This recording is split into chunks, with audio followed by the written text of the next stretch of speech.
प्यार हो तुझको, खुदा की मार हो तुझको। बहुत शुक्रिया। एक गजल समाप्त करवाइएगा, आप सबकी तवज्जो चाहूंगा। एक गजल पेश खिदमत है कि सादा लड़की कस्बे की, सादा लड़की कस्बे की, रौनक है वो मेले की,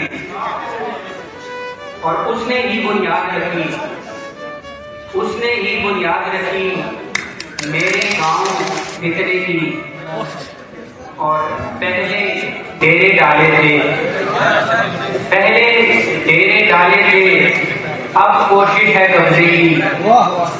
और उसके हाथों की सब्जी, उसके हाथों की सब्जी, और जो बात है चाय की।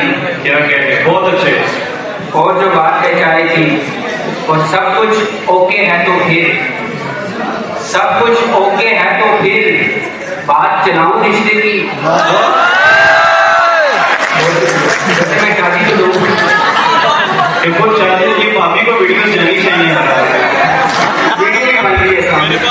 ये भाभी को चाहिए। अब ये वहाँ पे बचने के लिए क्या तरीका है?